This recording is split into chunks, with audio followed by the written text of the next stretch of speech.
She has prehensile hair and she loves tiny foods, almost as much as she loves tech. Entrapta might not have magic powers, but her bubbly energy and technological genius is no match for the princesses or the Horde. I'm Whitney Van Laningham, and this is Entrapta's History and Symbolism Explained. Before we get started, I want to give a shout out to our super nerd sponsor of the day, Zachary Turner, for supporting us on Patreon. Just a heads up, we're diving deep into everything Entrapta, so this video will have heavy She-Ra spoilers. This is your warning. Hit pause now and come back when you've conquered Etheria. Alright, let's talk about Entrapta's origins in She-Ra Princess of Power from 1985. For starters, there's her look, which could not be more different. Instead of the practical purple overalls she sports in the 2018 series, OG Entrapta wore a purple miniskirt, a gray bustier, gray boots and gloves, and a gold belt. Her hair was long and red, and she wore it in twisted pigtails with purple ribbons. Like our girl, this version of Entrapta also has prehensile hair to assist her in combat and tech design. While this outfit feels more traditionally Wonder Woman-esque, it also screams power and snobbery. Unlike the friendly, curious princess we know today, the OG Entrapta was cunning, snooty, and manipulative. She was recruited by Catra to join the Horde as their head technician, and she's responsible for making all of the Horde's weapons, traps, tanks, and inventions. The Trapper tank was by far one of the most badass innovations. Look at how freaking massive and terrifying that is! And because of her technological prowess, the original Entrapta felt like she was always the one with the superior plan of attack. Besides the TV series, Entrapta has a few other backstories as well. The mini-comics gave her an additional power called Golden Glow, which hypnotized her opponents and rendered them useless in battle. The glow came from her golden suit of armor, and she was often known as the Tricky Golden Beauty. The German audio play version depicted Entrapta as an inscrutable double agent, aka sometimes she would help the princesses while other times she'd aid the Horde. Her nickname was the Fairy of Entanglement, and she could turn anything she touched into gold. The 1986 UK comic series went a totally different route. They turned Entrapta into a reclusive, distrustful figure who only helped She-Ra if she was promised something in return. In the 2008 Masters of the Universe series, Entrapta's real name is Estra Veselak, and she's an illegitimate heir to the throne of Brightmoon. But enough about the past, let's talk Princesses of Power. Much of Entrapta's past is unknown, but we do know a few key things about her life before joining the Horde and the Princess Alliance. When Bo, Glimmer, and Adora go to recruit her at Crypto Castle in the Kingdom of Drill, we see a portrait of young Entrapta with two robot parents. I'm not sure if those robots were her biological parents or if she built them like Invader Zim. My guess is the latter, because although Entrapta does very well on her own, logging everything in her tape recorder, she does get lonely. This might be why she finds it easier to make friends with robots than with other princesses. The only other people at the Crypto Castle are the cooking staff, who of course are still employed for a very important task: to cook Entrapta tiny food. But other than that, her background is a mystery. Who knows who her human parents are, or why their kingdom fell, leaving Entrapta alone with her machines? My guess is that it's because Drill is one of the few kingdoms in Etheria that isn't tied to a runestone. Perhaps without it, her people fell to the Horde or other outside dangers more easily. That's why Entrapta's powers are her brains and inventions. She's more of a Batman than a Superman. After helping Entrapta stop her out-of-control killer robots, Adora, Glimmer, and Bo successfully recruit her to the Princess Alliance.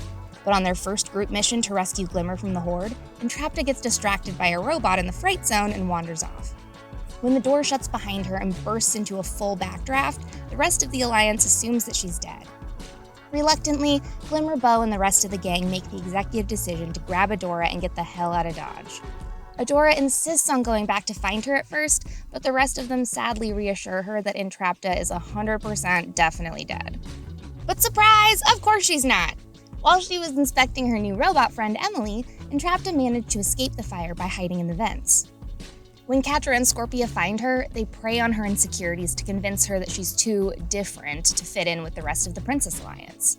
They tell her that a friend's abandoned her, and after 45 days of scampering through vents in the Fright Zone with Emily, I don't blame Entrapta for believing them. After all, most of the princesses, especially Perfuma, had spent the entire mission complaining about Entrapta's single-minded obsession with anything technological. This gal will swoon over anything. A robot, a portal, a spaceship, first one's tech, you name it, she loves it. So after listening to her friends scolding her for veering off to check out the nearest machine, it makes sense that Entrapta feels alienated by the rest of the group. Catra convinces her to join the Horde and help them use the first one's tech to improve the Fright Zone's defense systems and battle equipment. Of course, Entrapta agrees, because hello, she just got offered her dream job. inventing anything she wants, getting to experiment on First One's tech, and being part of something bigger than just her. Even though robots are her first and truest love, Entrapta's loneliness causes her to latch onto Hordak and Catra when she joins their team. Entrapta tells Catra that there might be an untapped source of First One's tech in the Whispering Woods. Catra manages to steal a data crystal from the Crystal Castle and bring it back to Entrapta, who studies it to gain a deeper understanding of First One's tech. Entrapta discovers that First One's tech is actually integrated within Etheria, and that the 5 elemental runestones from different kingdoms act as access points to the planet's magic. When Hordak learns that they have a magic access point via Shadow Weaver's Black Garnet, he insists on Catra using it to overpower the rebellion. After fighting with Shadow Weaver over the Garnet, Catra gives it to Entrapta to study. While examining the runestone, Entrapta manages to use it to zap the power from the other runestones across Etheria. Because the planet must remain balanced to function, this causes weather disturbances and magical dysfunction in each kingdom. The Garnet messes with Glimmer's powers and even freezes over the Whispering Woods, leaving Brightmoon vulnerable for attack. With her bots attacking constantly, the woods don't stand a chance and they cannot regrow. And here's the thing, honestly, Entrapta isn't even a bad guy. She just loves robots. But the weapons she creates for the Horde do a great job of wiping out most of Brightmoon. A month later, bots are still swarming the Whispering Woods, and Entrapta is only making them smarter and more indestructible. Force Captain Catra is even using them as a training tool for other Horde members, because the Horde hasn't had to send a single soldier to attack Brightmoon since Entrapta's bots dropped on the scene. Her new souped-up robots are named EKS, which stands for Emily's Kid Sister. Not only can they rebuild themselves mid-battle, but they also seem to study their attackers' maneuvers and adapt to different fighting styles.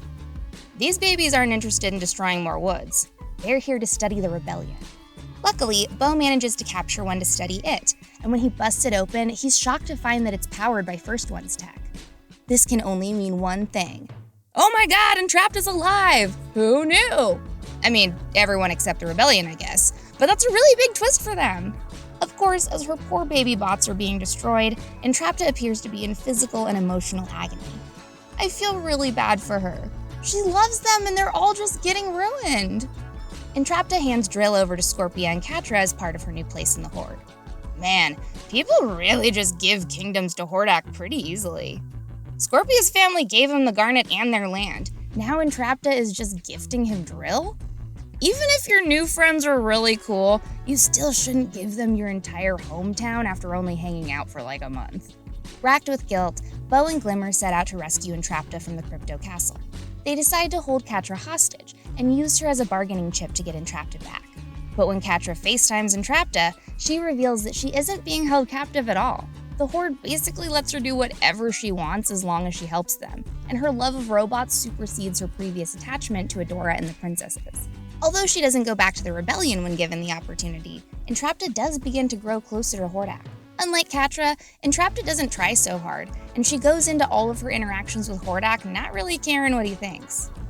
When he starts to make scary threats after she enters his sanctum, Entrapta basically blows him off and continues on with her business. Because she fixed his power source, she proves to him that she's useful, unlike Shadow Weaver, Catra, and Adora. Their relationship makes Catra incredibly jealous and triggers her slow unravel. But like always, Entrapta isn't doing this on purpose. Her mind is so far away from Catra's career as a Force Captain or the other princesses in the rebellion. Her mind is full of computer codes, gadgets, and experiments, so she's the perfect partner for a bad guy hell-bent on intergalactic domination. She doesn't care what he asks her to build him. As long as she can build it, she's happy. Hordak tells Entrapta about his work building a portal, and it instantly piques her interest. I don't really think that she considers the fact that Hordak is planning to obliterate all life on the planet and assimilate its inhabitants to the Horde. She's just like, yay, I have a cool friend who likes gadgets, let's make one! Entrapta tries to integrate some First One's tech she found on a mission in the mountains into Hordak's portal, but there's still something missing. She detects a power surge in the Crimson Waste, and intercepts a message written in the First One's language. She can't read all of it, but she can make out the word portal. But although she insists on sending Catra to fetch it, and defends Catra's productivity with actual stats and figures, Hordak has already written off Catra completely, placing his full trust in Entrapta as his number 2. Luckily, Entrapta talks him out of killing her, and instead talks him into sending her to the Crimson Waste to nab that tech. Of course, Hordak fully believes that she'll die out there without ever returning, which is probably Entrapta's first hint that he's not such a great friend once he no longer finds you useful. After running their first official test, baby Rick Sanchez over here manages to open a portal. Unfortunately, there's still that missing link, so the portal collapses and blows out its power source. Without the first one's tech, the portal wouldn't be able to open at all, but with the first one's tech, it's almost too powerful to stay open. Even when Entrapta fully integrates it into Hordak's system, it's still too much. She insists on running more tests, preferably with whatever Catra brings back from the Crimson Waste, but Hordak turns on her, calling their experiment a total failure. Ruh-roh. That's the problem with being BFFs with bad guys. You never know when you'll become expendable. Seeking to make Hordak feel better, Entrapta wraps him in a blankie and makes him soup. But Hordak is a conqueror, goddammit! He doesn't fool around with blankies! She notices that his armor is falling apart, and that his worn-out alien tech is the only thing holding him together.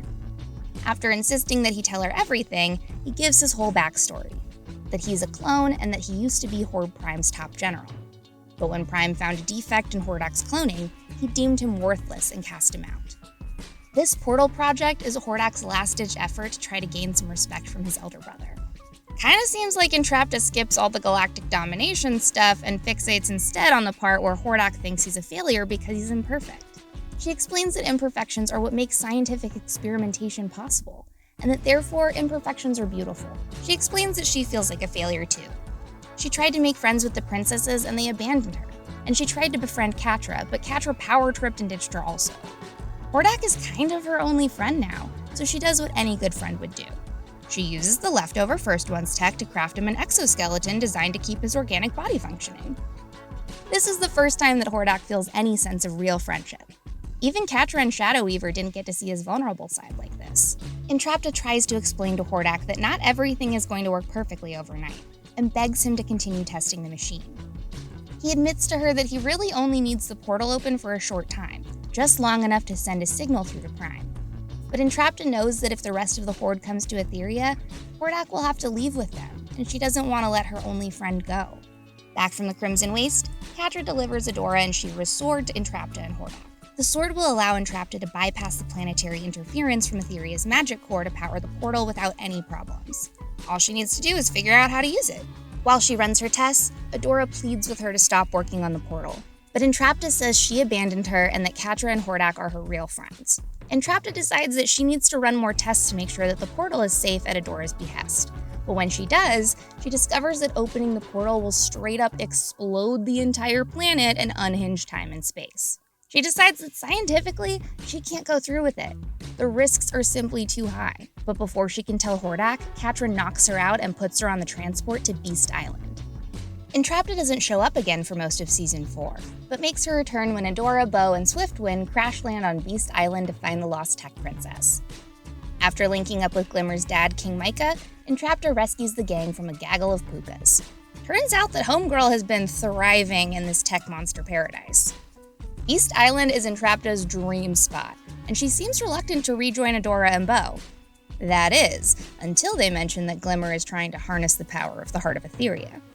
She leads the group to the center of the island, where she's found basically the trash can of all failed First Ones projects. From their old files, she discovers that in order for the Heart of Etheria to activate, the Princesses of Power need to stay linked to their respective runestones, and Scorpia has to connect with the Black Garnet to complete the planet's alignment. Entrapta explains that once the planet is balanced, no one will be able to stop the heart, and She-Ra will have to absorb its full power whether she likes it or not. When the First Ones found out how powerful the heart would be with a perfectly balanced planet, they abandoned ship, so Entrapta warns against activating it. Unfortunately, across the ocean, Glimmer is convincing Scorpia to connect with her runestone at long last. Convincing Entrapta to leave her tech haven takes time. She feels truly abandoned by everyone she's ever been friends with.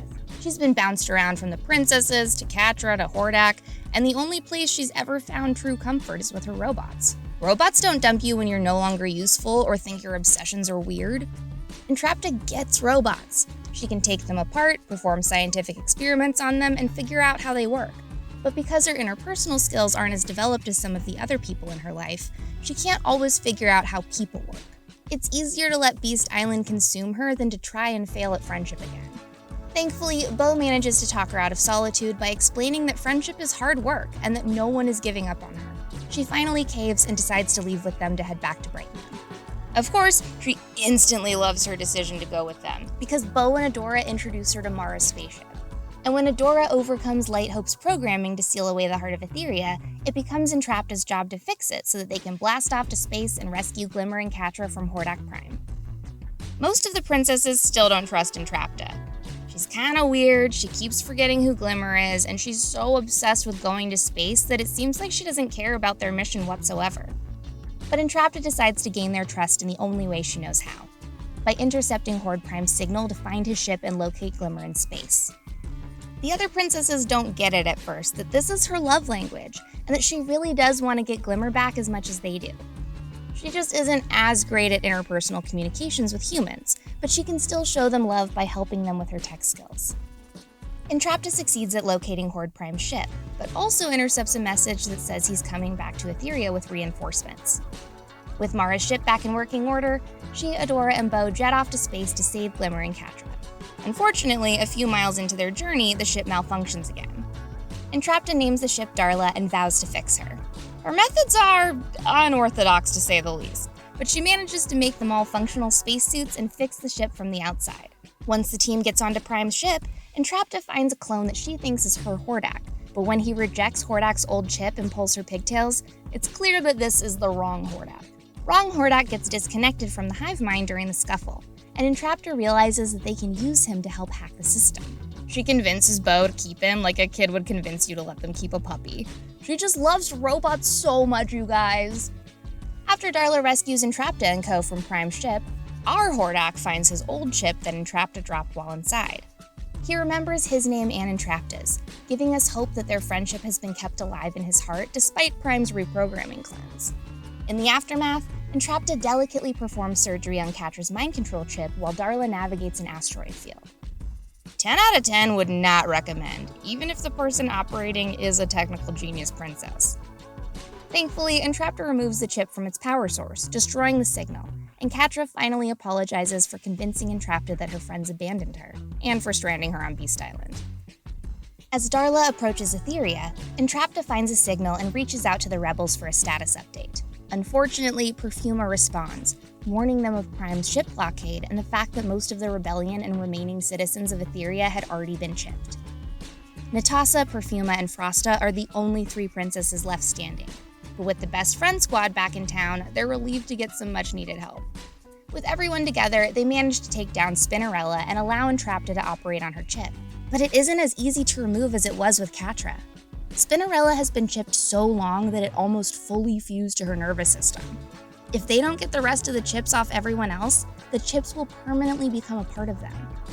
Entrapta explains to Bo that if she can hack Prime's signal, she can disable the chips long enough to free their friends. Entrapta teams up with Swiftwind, who she lovingly calls Bird Horse, to track a high enough concentration of clones that she'll be able to crack the signal. Of course, Swiftwind is extremely anxious about entering enemy territory. But as per usual, Entrapta just kind of barrels in there with her eyes glued to her tablet. She runs smack dab into a clone, but as luck would have it, it's the right Hordak this time. He remembers Entrapta and lets her go, but not before she reminds him that his imperfections are what make him beautiful. Now that Entrapta figured out the pattern in Prime's signal, she can jam the signal and free Etheria from the Horde's mind control, while Adora restores the planet's magic. The rebellion runs interference on the clones while our tech girl plugs into the spire and starts working her magic. But just as she's typing, Prime beams Entrapta up into his sanctum to witness him acquire the heart of Etheria.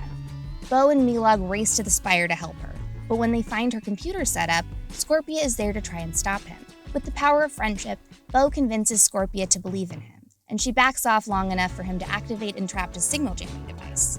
Although she's still captured, Entrapta's cute little avatar pops up on the big screen, and all of Etheria is de-chipped. Meanwhile, Entrapta warns Prime that the heart is too unstable to harness. He orders her Hordak to kill her, but Hordak pulls a Darth Vader and throws Prime off the ledge. This only angers Prime, who transfers his consciousness into Hordak's body. He grabs Entrapta by the hair and begins unleashing his power.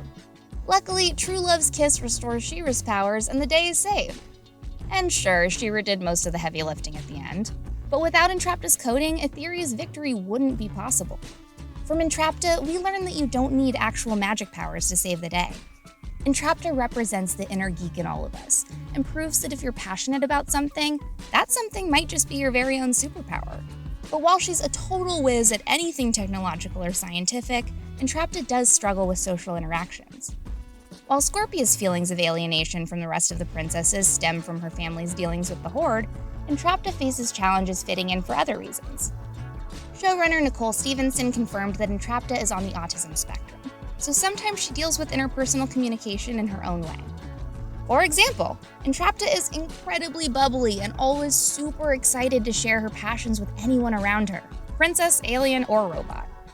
Sometimes, however, she gets a little too ahead of herself, and she can let her priorities get out of order. Like when the princesses went on that mission to intercept the Horde signal so that they could find Glimmer in space. Entrapta was just so stoked about all the cool tech, the other princesses felt like she wasn't putting their friend's rescue first. Until Perfuma tells her that they're a little frustrated with her, she doesn't pick up on the social cues that she's making others feel bad.